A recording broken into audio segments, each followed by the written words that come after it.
Have you ever felt powerless? In which you felt silenced or stripped out of your own basic rights? Well, right now, this is what is happening in the nation of Myanmar. The late Miss Asma Jahangir, a Pakistani human rights lawyer, once stated that when there is oppression and dictatorship, by not speaking out, we lose our dignity. Myanmar was given its independence in 1948.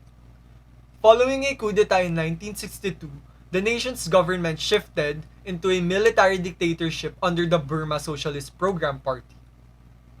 And for the longest time, the civilians fought and peacefully protested for democracy, which they gained in 2011 when a new government arose which prioritized the return to civilian rule. The nation just got freed from a government which armed forces rules with dictatorship.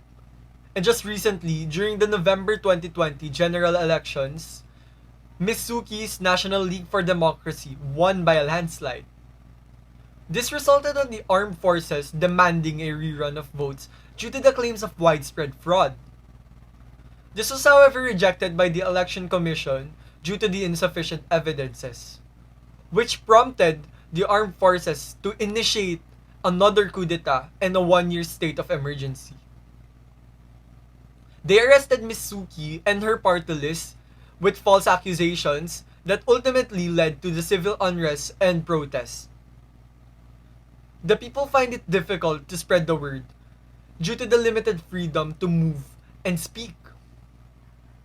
That's why, in today's topic, we are here to not only pray for the return of normalcy of the nation Myanmar, but also to talk about and spread the word on what the people of Myanmar is currently facing.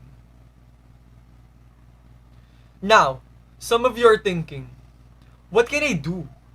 I am just an average person. Is there any purpose at all in me speaking up?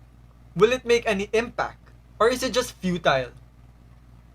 Well, speaking up is powerful. And in this case, where our fellow brothers and sisters from another nation is stripped out of their own basic rights, it is our duty to be their voices in the face of adversity. We as individuals lack the power to fight against oppression, but as a unified voice, we have the power or capacity to fight. Fight for what exactly? Fight against the unjust.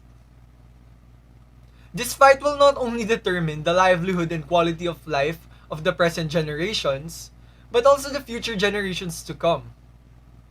We, the people of the present, should pave the way for a better future of the generations to come. And in this situation, helping our fellow brothers and sisters who are silent by spreading the word on the current events in order to gain enough international attention is one more step to a more peaceful and desirable outcome to all. So, to all of you who are listening to me now, the civilians in Myanmar right now is speaking up, actively engaging in protests, fighting for a cause. Human rights advocates from around the world are also helping out in spreading this information.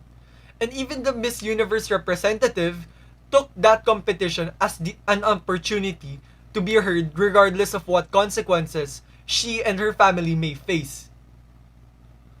Let us at least help by also speaking out, making sure that the situation they are facing remains relevant and heard. Because being silent in the face of adversity and injustice only helps the oppressors to freely do vile and unjust acts. Speak up. Pray for Myanmar.